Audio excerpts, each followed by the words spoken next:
I had been paying for my parents' living expenses, but at TA Christmas party, I found out they were macking me as a low-educated freeloader. So I cutties and stopped sending them money. The next month, I am Rebecca, a fashion designer. I am currently 26 years old. I was born and raised in a small town in the countryside.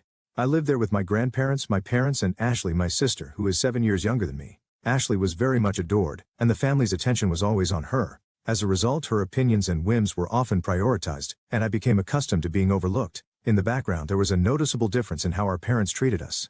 For example, on Ashley's birthday, she would receive luxurious toys, whereas my birthday gifts were combined with Christmas and limited to just one present, often educational tools or books that weren't very exciting to a child. When Ashley joined the soccer team, our parents started attending her practices and games almost every week. I was also in the tennis club during middle school, but even on the day of my last match, my parents didn't come. The reason? They had to drive Ashley to her practice. This is how my parents always prioritized Ashley over me. There were times I wanted to cry, but the one who encouraged me was none other than Ashley. When our parents compared us, she would firmly respond, "That's not true. My sister is smart too. She always helps me with my studies, and she's amazing." A few days after my last match, she said, "Well done," and made a small bouquet with flowers she gathered from the local park, presenting it to me. Ashley had grown into a child with a kind heart. Meanwhile, our grandparents who lived with us often reprimanded our parents for their behavior and were protective of me. However, before I graduated from high school, my grandmother passed away, and my grandfather followed her a few days later. Ashley always stood by me, but it seemed to bother our mother. She began to treat Ashley more harshly, threatening, "If you keep defending your sister, I'll make you stand outside."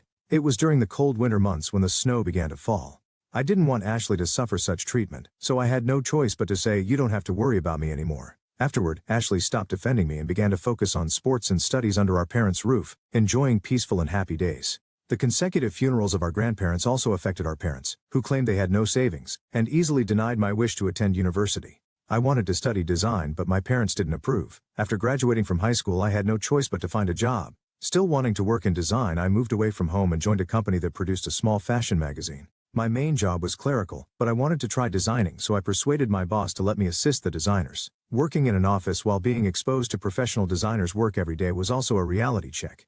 However, that reality only fueled my motivation, and my dream of becoming a fashion designer grew day by day. I dedicated all my free time to studying, returning home only minimally. When I did visit, I was met with only cold words from my parents. Instead, I focused on studying design on weekends, acquiring specialized knowledge through online courses and other means. Thanks to my efforts, the company recognized my dedication, and I was finally welcomed as a member of the design team. My passionate work ethic resonated with the surrounding designers, who generously shared useful materials and connections with me. 3 years later, I had grown to take on projects as a full-fledged fashion designer. 8 years after graduating from high school and becoming accustomed to my job, I heard that Ashley was preparing for her university entrance exams. She was aiming for a prestigious private university's medical school. Ashley maintained top grades locally due to her daily efforts, and her admission was almost guaranteed. Remembering how she supported me as a child, I wanted to support her in any way I could. A few months later, Ashley was successfully admitted to the renowned medical university. When I heard the news of her acceptance, I was truly happy and immediately expressed my congratulations. "Ashley, congratulations. You worked hard. Going to cram school every day? Amazing." Ashley modestly thanked me, but then she brought up a concern. "Actually, it seems that a donation is needed for the medical school. It's not mandatory, but Dad and Mom say it would be embarrassing if someone from the countryside didn't pay. So it would be better to pay, right? But you know our family's finances are stretched thin with my tuition and living expenses, right?" Ashley herself offered to manage her living expenses with part-time work, but the story with the medical school was different. It was clear that the amount of study required left no room for part-time jobs. While a donation might be necessary, the reality was that our family's income, our father being a regular white-collar worker, and our mother working part-time twice a week, couldn't afford it. Attending a private medical school would be a significant burden, even with just the tuition alone. I thought they might be counting on my savings, but I was surprised they didn't ask directly, and instead had Ashley bring it up. Despite my growing disappointment with our parents, I decided to honor Ashley's request and help with the donation and other expenses necessary for her admission. Thus, Ashley rented an apartment near the university and started her new life. The apartment wasn't too far from where I lived, and I was ready to help whenever needed. However, Ashley seemed to be enjoying her university life, and whenever I reached out, her responses were always indifferent. Still, she frequently sent requests like, "I want to eat this," or "Please send me that." Reluctantly, I arranged deliveries and lent her the necessary money, taking over the financial support our parents couldn't handle. Although we occasionally had meals out together, Ashley was aloof throughout, constantly on her phone except when eating. Any attempt at conversation was dismissed with a simple, "I'm busy with studies," and we hardly had any meaningful discussions. Every time I encountered her cold attitude, I grew increasingly perplexed. When did we start drifting apart like this? Today's meal also felt as if I had forced her to come, judging by Ashley's reactions. Trying to change the atmosphere, I brought up a lighthearted topic about home. Well, as long as you're doing well, Ashley, that's probably enough for mom and dad, right? Upon mentioning this, Ashley suddenly stared at me and smirked coldly. Of course, I'm a famous medical student and you're just a high school graduate designer. Dad and mom aren't worried about you. It's a job that doesn't even require a qualification, she said. Her harsh words squeezed my heart painfully. What do you mean by doesn't need a qualification? I asked. Just what I said. You say you're a designer, but anyone can do that nowadays just by looking it up online. Even my friends can easily set up websites. Aren't you embarrassed to be doing such a job? Maybe you should at least get a certification. Oh, but that might be hard for a high school grad.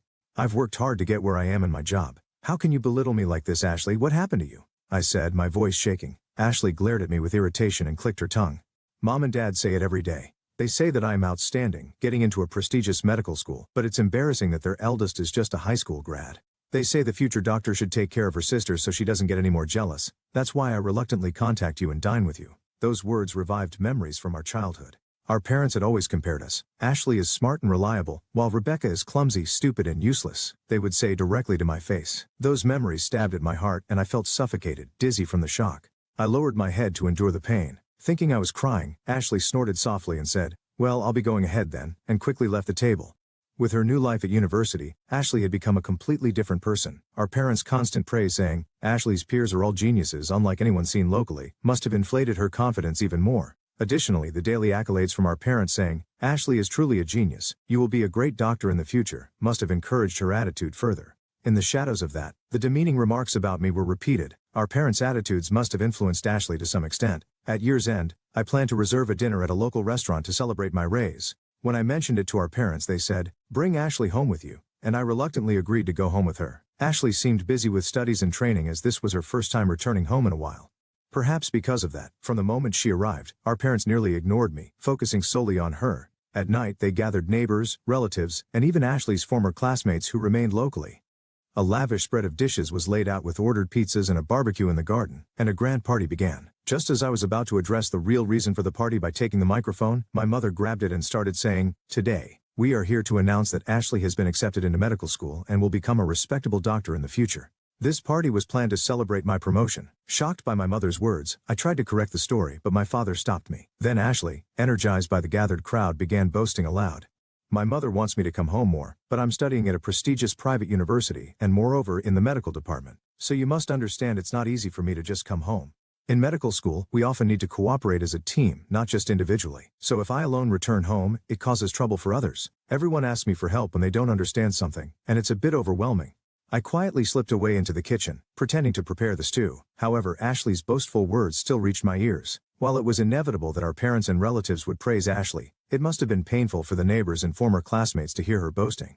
As Ashley's monologue continued one-sidedly, a neighbor, tired of listening, took the opportunity when I brought some drinks to strike up a conversation. "By the way, Rebecca, you're working hard in design, aren't you?" But Ashley and her parents immediately shook their heads and denied it. "She's trying sort of, but not much can be expected.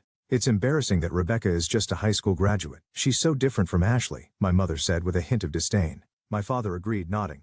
Yes, while my sister sitting beside them seemed to understand that she was being praised, displaying a proud smile. In the room there were many people who had only finished high school and were working, as well as parents with children in similar situations. While alcohol and food were being served, everyone tried to keep a composed expression, but it was evident that they were somehow enduring this situation. The only ones who seemed unaware were my parents and Ashley. I couldn't stand the unpleasant atmosphere, and tried to leave without saying a word. However, Ashley stopped me. "You come back home quite often, don't you?" "I can come back with confidence because I study hard every day. But maybe you don't mind because you lack both academic credentials and pride." Ashley laughed loudly as she said this. Even though my father said, "Hey, that's not a nice way to speak," he was laughing a little too. I was speechless at her words and felt anger welling up. "Good for you, Rebecca. You don't have to come back next year," I replied with a trembling voice, cutting her off as the people around us looked on with concern. I put down my tray and grabbed my coat and bag. While I was getting ready to leave, Ashley and the others were grinning and exchanging looks. "If you're going to say that, I'll do as you say. I'll never come back." A volcanic rage was stirring inside me, yet all the words that came out were cold and emotionless. I no longer had any feelings for my parents or Ashley. When I spat out those words, the three family members waved cheerfully. "Don't ever come back." On the way to the bus station, I was desperately suppressing the urge to scream. Returning home had always been painful, When I was aspiring to be a fashion designer, I hardly went home, using my studies as an excuse. But as I grew as a professional, I struggled with the inescapable bond between parent and child. Ashley is much younger, and still a student. It might not be easy for her to understand the hardships I faced since entering the workforce. However, my parents must have worked to some extent to raise 2 children. Yet, because Ashley was academically gifted, they continue to praise her as a genius while demeaning me. Their childish words still echoed in my mind. While I felt anger, I also felt a deep disappointment squeezing my heart. If I valued my work, I couldn't continue such a relationship even if they were family. I was appalled by Ashley's terrible behavior, but it prompted me to decide to completely cut off my relationship with my parents. Several months after making this decision as a new academic year was about to start, I received a sudden call from Ashley. She had not contacted me at all since then. She also sent multiple messages saying please answer the phone. Reluctantly I picked up. Hey, what about my tuition? There was a mix of fear and urgency in Ashley's voice. I answered calmly. I paid for the admission fee, donation, and your 1-year tuition. No, I mean the tuition for the 2nd year. The university is telling me to pay it quickly because it hasn't been paid yet for this year. What are you telling me this for? Ashley was at a loss for words on the other end of the line. Indeed, I had used my savings to pay for Ashley's expensive tuition, but what I paid was the admission fee, donation, and tuition for the 1-year. As a result, my savings had decreased significantly, and I had planned to make further payments gradually, so the tuition for the following years was, of course, still unpaid. After treating me so coldly, as if we had cut ties, to ask me for tuition was shocking. The only thing I was asked to help with was the donation, wasn't it? I only assisted with the tuition because I was being overly helpful. Didn't mom and dad allow you to go to a private university because they could afford the tuition, unlike when I was your age? Or did you apply without thinking about the money? That's not true, but living expenses and travel costs are quite hard because many of my classmates are wealthy, and I have those social obligations too. My parents helped with that, but they said they couldn't afford the tuition and told me to ask you. The reason I had financial flexibility was significant. I had switched to a major design firm to further advance my career in fashion design. Having established a certain level of success, my salary had increased dramatically. Moreover, because I was so busy with work, my salary and bonuses were accumulating rapidly. I had told my parents about the job change, so they probably thought from the beginning that with my help, they could pay for Ashley's tuition. Furthermore, they probably assumed I could also help with the tuition because they knew about the donation, so the savings originally meant for Ashley's leisure and wasteful spending had disappeared. Yet I no longer felt forgiving toward her. It would have been easy to support the tuition, but I refused Ashley's request. Days later, when my parents contacted me again, I rejected their offer. They spoke to me over the phone with panicked voices sounding accusatory, which only sank my heart further. At that moment, I realized I could no longer return home. They were only counting on my money, not truly wanting my support as a family member. There was no reason to be exploited for my savings without any discussion. Ashley called me almost every day, crying over the phone. If there had been even one sincere apology, I might have reconsidered. However, her words were always, please pay for my tuition. If this continues, I'll be expelled. I'm doing scholarships and part-time jobs, but it's not enough at all. What do you think everyone will think if a student as excellent as me gets expelled? I'll pay back the money once I become a doctor. We're family, so please help me. The messages left on the answering machine were all similar. Among them was a surprising statement. If you're worried about not being able to come home, I'll tell them that too. After backing up these messages, I immediately deleted them from my smartphone. Then I sent a message to my sister and decided to completely block her contact. I think people who look down on others should not become doctors. Thus, I cut off contact with my family and welcomed a new spring. I heard from a relative who had been asked for money that Ashley's tuition for the 2nd year was somehow paid through scholarships and loans from various relatives. However, there was no longer any leeway to send her living expenses, so she had to start working part-time. Balancing work with a massive amount of daily studying, frequent exams and practices turned out to be harder than expected. Eventually, Ashley failed many credits and had to drop out 6 months later. I had been assisting not only with tuition but also by sending money home. After cutting ties last year, I stopped doing so. Without meeting again, Ashley, whose pride was completely shattered, returned to our financially struggling parents who were barely making ends meet. Although Ashley was academically capable, the funds for her education had already been depleted. Nonetheless, she didn't look for work locally. Instead, she spent her days playing games and venting her anger and isolation. I heard from a neighbor that voices arguing could be heard from the house at night. Since our parents had always doted on Ashley, they seemed unable to stand up to her. When I saw my parents in the neighborhood, they always looked exhausted. People around them avoided contact and hardly ever spoke to them. One day, perhaps due to excessive stress, my father caused an unexpected incident on the train during his commute. He made inappropriate contact with a woman standing next to him, was noticed by other passengers, detained on the spot and arrested by the police. Fortunately, a settlement was reached, and it did not turn into a criminal case. However, due to this incident, my father was forced to resign from his job. My mother started looking for work, but having only part-time experience, she was unable to find a stable job that provided a steady income. My parents tried to contact me and even attempted to reach out through relatives, but it didn't go well. The content they asked the intermediaries to convey was reportedly intimidating. The relatives understood there were issues with my parents and told them, leave it to us, but eventually began ignoring their messages altogether. As a result, my connections with my family gradually faded, and I was finally able to regain a peaceful daily life. From what I've heard from relatives, there are bad rumors about Ashley, who is now reclusive, and my unemployed father, who looks frightening, causing them to be avoided by those around them. My mother, feeling overwhelmed by the situation, has disappeared without a trace, and I can no longer get in touch with her. The remaining two, without any source of income, seem to be living almost like homeless people. If there had been a warm relationship with the neighbors, it might have been somewhat comforting. However, given their previous attitudes, it's difficult for them to gain understanding from those around them. Meanwhile, I am successfully building my career in the design industry. Recently, I've been selected to participate in high-profile projects, marking a significant step up.